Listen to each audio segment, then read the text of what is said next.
Bienvenue sur ma chaîne Sid's Hands. Je m'appelle Sid, j'ai bientôt 23 ans et aujourd'hui on se retrouve pour ma 8e vidéo et déjà dernière de ma série de tutos de Noël. Dans cette dernière, je vous ai partagé 6 tutos de créa autour de Noël, un par semaine jusqu'à Noël, pour vous aider à le préparer au mieux et pour pourquoi pas, je l'espère, vous donner des idées cadeaux à offrir à vos proches. Il y a eu des projets couture et aussi crochet, certains plus rapides et faciles à faire, notamment en tant qu'idée parfaite de cadeaux de dernière minute, et c'est le cas pour celui d'aujourd'hui.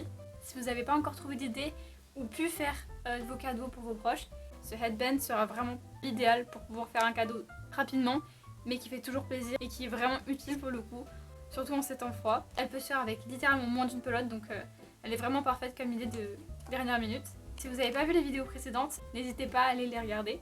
Et juste avant de commencer, je tenais à remercier tous ceux qui se sont déjà abonnés et bienvenue à tous les nouveaux. Et d'ailleurs, j'ai un petit challenge pour vous.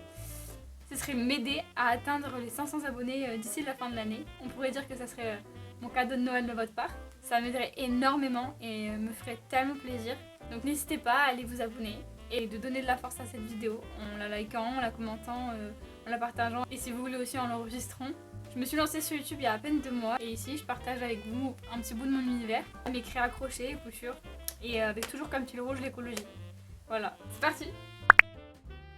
Donc pour réaliser cette créa, on aura besoin de laine, comme je disais juste avant, une pelote suffit largement.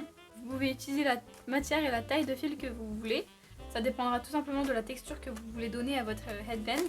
Moi je vous conseille l'acrylique, c'est une bonne option tout simplement parce que c'est une matière plutôt lisse et légère, douce et réconfortante et agréable à porter. Et surtout c'est super facile et rapide à travailler, donc parfait pour les débutants. Et un point important aussi, c'est que comme pour les mitaines et le bonnet oreille de chat de mes 2 premiers tutos, la taille du fil va être importante. Simplement parce que plus le fil va être épais, plus ce sera rapide à réaliser. Donc encore une fois, c'est encore mieux pour les débutants. Et en plus, ça va donner cet effet un peu plus chunky. Je sais pas si vous voyez ce que je veux dire, un petit peu plus défini. On va bien voir les rangs, ça va bien définir les mailles. Et en plus, il y aura moins de rangs à réaliser. C'est pour ça que ça ira plus vite. Donc c'est ce que je vous conseille. Un fil plutôt épais comme ça. Après, si vous voulez, rien ne vous empêche, notamment pour ceux qui ont un niveau un peu plus avancé, vous pouvez utiliser du fil chenille, ce sera tout doux, tout pilou, mais je conseille vraiment l'acrylique pour les débutants. Ensuite, évidemment d'un crochet adapté. Moi je vais utiliser ici un crochet de 6 mm. Ensuite, d'un marqueur de maille, d'une aiguille à laine qui va nous servir à rentrer les fils à la fin, d'une paire de ciseaux et d'un mètre de ruban. Personnellement, je vais utiliser cette pelote qui, comme vous le voyez, est complètement neuve. Elle n'a jamais été utilisée, mais qu'en fait, j'ai trouvé de seconde main, et plus précisément chez Emmaüs. En fait voilà, comme je vous le disais juste avant, l'écologie c'est vraiment une valeur qui m'est chère et c'est donc la raison pour laquelle je déniche 100% de mon matériel là-bas, toutes mes matières premières. C'est devenu une vraie passion moi d'aller dénicher, d'aller chiner justement les matières premières. Voilà. Et en fait c'est aussi ça que j'essaie de vous partager à travers mes réseaux. On peut totalement faire de super pièces à partir de matières premières qu'on a trouvées de seconde main ou même de récup. C'est une manière de créer, mais de manière encore plus durable et respectueuse de notre planète. Je tenais à vous en parler parce que voilà, c'est ça qui me pousse à vous partager tout ça sur mes réseaux. Voilà, c'est ma façon que j'ai et que j'aime de créer. Si ça peut inspirer ne serait-ce qu'une personne, voilà, je serais trop contente. Mais voilà, avant de commencer, voici les points et les techniques qu'on aura besoin de connaître pour réaliser ce headband. Le nœud coulant, la maille en l'air, la chaînette, la maille coulée, la demi-bride, spécialement dans le bras arrière, et la couture basique. On peut donc commencer. Et ce qu'on va venir faire, c'est notre nœud coulant. Pour ça, on va venir prendre notre fil comme ceci. On va prendre notre index et notre majeur qu'on va venir coller. On va ensuite faire passer notre bout de fil libre par-dessus. On vient caler avec le pouce pour bien tenir. Et ensuite, on fait passer le fil de pelote derrière nos doigts. On pivote nos doigts pour avoir finalement la partie supérieure face à nous. Et ensuite, on vient faire passer le fil de pelote par-dessus le brin qui est déjà sur nos doigts pour former un X. Tout simplement. Ensuite, quand on a fait ça, on vient prendre notre crochet, le faire passer sous le brin de droite, tac, et venir chercher le brin de gauche, en le faisant passer sous le brin de droite. Et voilà. Et là, pour resserrer, on prend le fil qui est libre, et ensuite, pour ajuster, celui de pelote. Voilà. On a fait notre nœud coulant, ou slip knot en anglais. Et maintenant, on va venir donc faire la chaînette. Et pour ça, c'est super simple. Vous voyez, on a une boucle sur notre crochet. On vient donc chercher avec notre crochet notre fil pour le mettre par-dessus, comme ceci. Et on vient passer tout ça à travers la première boucle. Et ainsi de suite.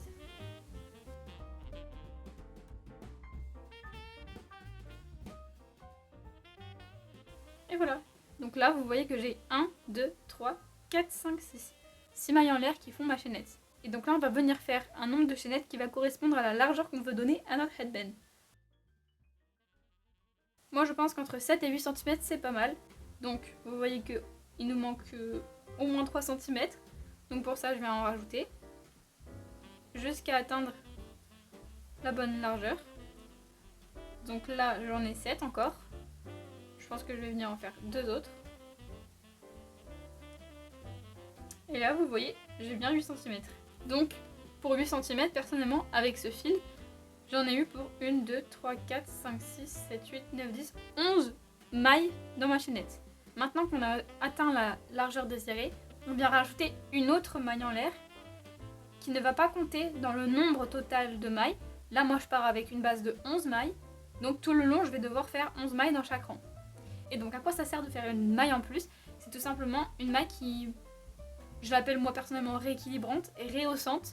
Elle permet à chaque fois de rehausser notre crochet quand on fait notre rang. Et ça permet tout simplement à tous nos rangs d'être bien alignés, de ne pas partir en biais, tout simplement, d'être bien alignés pour avoir les meilleures finitions. Pour ma part, je pars avec une base de 11 mailles plus une. Et donc, le compte que j'ai besoin d'avoir à chaque fois, c'est 11 mailles. Moi, j'ai 11 mailles. Mais vous, si vous avez pris un fil plus ou moins épais, ça peut varier. Vous pourrez avoir besoin de plus de mailles ou de moins de mailles. Tout dépendra de la taille du fil que vous avez choisi. En soi, ce qui est important, c'est d'avoir toujours le même nombre de mailles. Vous n'êtes pas obligé d'avoir le même nombre que moi, mais si par exemple vous en avez 15, et ben à chaque rang, il va y avoir 15 mailles. Voilà. Et si vous avez eu moins, par exemple, je sais pas, 8, dans chaque rang, il va y avoir 8 mailles. Voilà. Ça dépendra tout simplement de la taille du fil. Et donc maintenant, on va venir faire notre deuxième rang.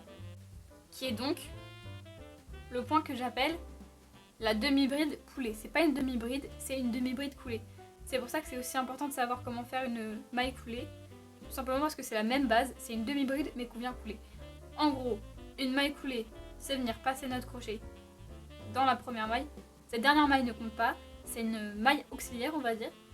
On vient donc chercher dans la maille suivante. Donc on vient passer notre crochet dans cette maille là. On vient chercher notre fil, on fait passer dans cette maille. Et on vient faire passer la deuxième boucle qui est sur notre crochet dans la première. Et ça, c'est une maille coulée. Et donc la demi-bride, c'est quoi?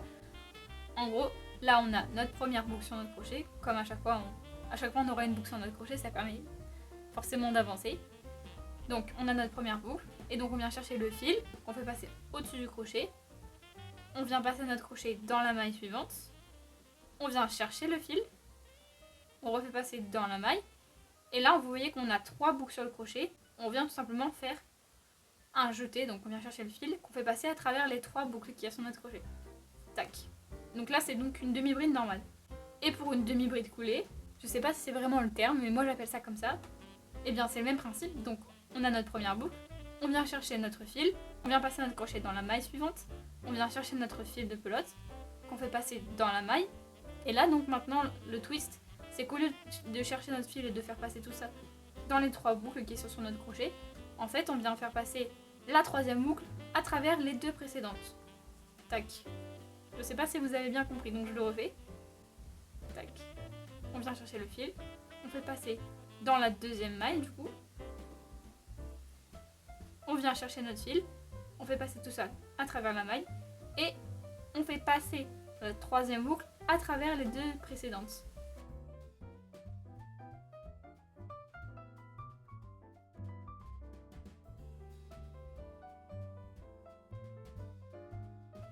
Et à chaque fois, pareil, dans la maille suivante, jusqu'à arriver au bout.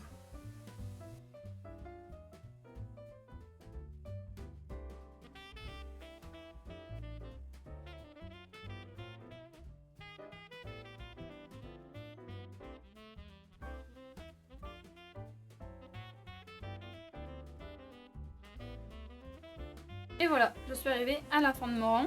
Donc j'ai bien 1, 2, 3, 4, 5, 6, 7, 8, 9, 10, 11. Ce qu'on vient venir faire, c'est à nouveau construire une maille auxiliaire qui ne va pas compter dans le compte total des mailles. Ensuite, on retourne. Et là, on va donc faire notre point le plus important, c'est-à-dire la même chose, la demi-bride coulée, mais seulement dans le brin arrière. Donc pour reconnaître notre brin arrière, c'est tout simple. Là, on a notre projet de profil, on va dire, ou de face, et on vient le prendre de haut. Et donc là vous voyez qu'on voit les brins qui forment comme une petite tresse. Donc tac tac tac tac tac. Donc vous voyez on voit à peu près une séparation comme sur une tresse. Et donc là la partie, ces brins là, ils sont en fait ce qu'on va appeler les brins avant. Et ceux qui sont ici, qui vont vers là-bas, vers en face de nous, tout cela, c'est ce qu'on appelle les brins arrière. Et donc on viendra faire notre point, la demi-bride coulée, seulement dans ces brins-là. Et donc pour ça, si on compare à la façon habituelle de crocheter, donc dans cette première maille, vous voyez, ça fait comme un petit trou. Et donc normalement, on aurait crocheté à l'intérieur, au-dessous des deux brins. Voilà. Et donc là, on va pas venir au-dessous des deux brins, mais entre les deux brins, pour passer dans le brin arrière. Donc pareil. Et là, on vient passer entre les deux brins. Et on passe par derrière pour venir chercher le fil et faire notre demi-bride coulée. Et tac. Et là, à chaque fois, si vous voulez, si ça vous aide à visualiser, vous pouvez tout simplement venir marquer votre première maille de chaque rang. Je vais donc venir mettre mon marqueur. Et voilà. À chaque fois, ça vous indiquera que c'est la première maille dans laquelle il faut venir piquer. Et donc, on refait. Pas au-dessous, mais au-dessus, entre les deux brins.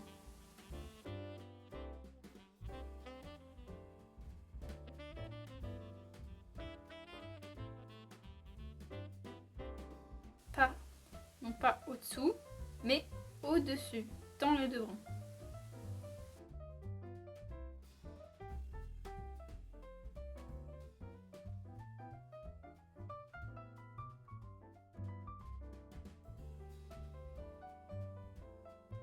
Et ça, voilà, jusqu'à arriver à la 11e maille. Donc je vais le faire avec vous, comme ça vous voyez bien comment on fait.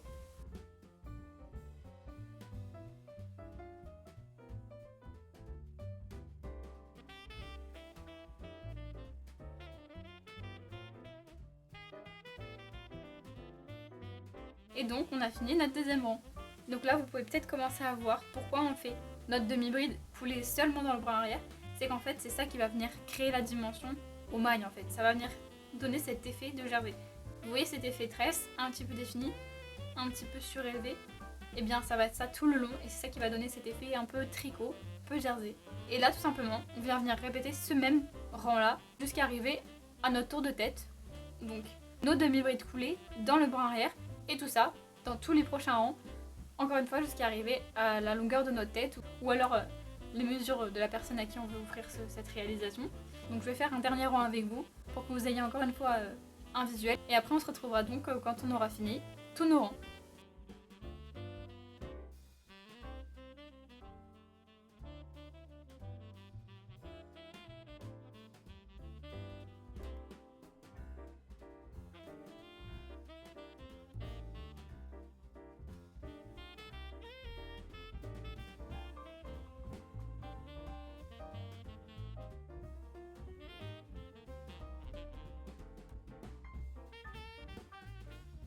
Voilà, je suis arrivée à la fin de mon troisième rang. Au cas où j'ai pas précisé, mais c'est vrai que le rang de chaînette ne compte pas dans le compte des rangs au total.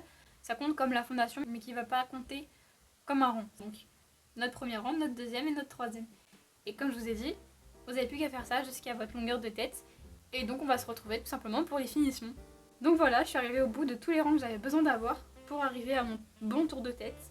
Personnellement, j'ai fait 44 rangs en tout. Il faudra juste faire attention à un détail, qui n'est pas un détail en fait, c'est qu'il ne faut pas faire trop de rangs. Parce que si vous cousez et que c'est trop long, ça risque à la fin de devenir vraiment trop grand. Pour vérifier que ce soit le bon tour de tête, prenez votre headband non assemblé, passez-le autour de votre tête, donc en passant par la nuque, au-dessus des oreilles, et en faisant revenir les deux bouts sur le front. Et donc si ça se touche, voire même que ça se chevauche, c'est qu'il y a un peu trop de ronds, peut-être deux en trop, il faudra juste les enlever. Il faut qu'il y ait 1 cm d'écart à peu près quand vous l'essayez.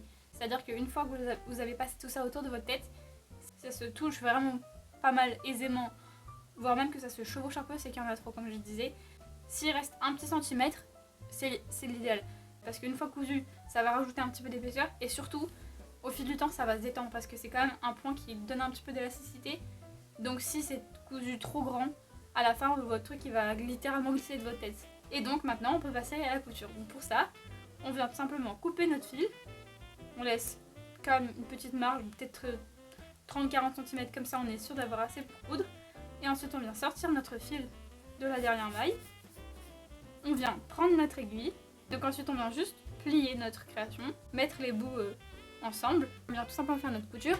Et donc pour ça, on vient tout simplement venir chercher la maille qui correspond en face, la première maille qui correspond en face. Donc ici c'est celle-là. Donc ici. Voilà. Et on vient faire peut-être 2 tours, histoire que ça soit bien maintenu dans la première maille. Comme ça. On peut aussi venir faire un nœud. Donc on fait comme tout à l'heure, donc on passe dans les 2 mailles, dans les 2 premières mailles. Et ensuite on vient faire passer notre aiguille dans la boucle que forme le fil. Tac. Et là ça sera bien maintenu, bien plus serré. Et ensuite on vient faire ça tout le long. Donc dans la deuxième maille du rang de derrière et dans la deuxième du rang plus proche de nous. Donc celle-là. Dans la troisième de ce rang et dans la troisième de ce rang-là, d'en face.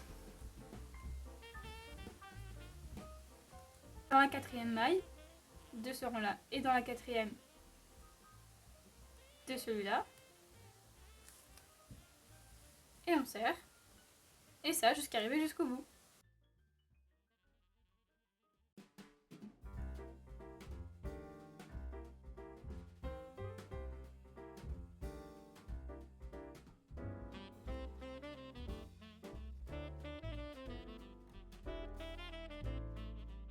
Et donc une fois qu'on est arrivé au bout, donc on vient faire comme au début, on vient passer plusieurs fois dans la même maille, histoire de bien maintenir. On peut faire notre petit nœud.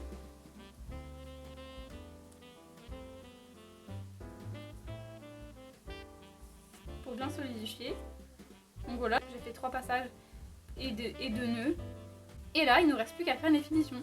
C'est-à-dire de venir tout simplement cacher les fils. Donc là, c'est très simple, hein, on vient faire des va-et-vient un peu dans les mailles.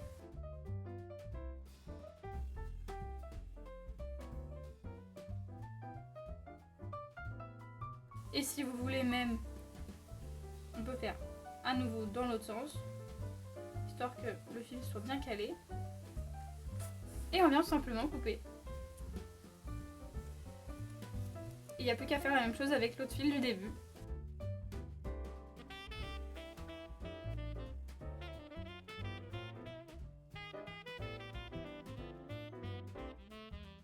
Et donc maintenant qu'on a fait ça, il ne reste plus qu'à venir retourner.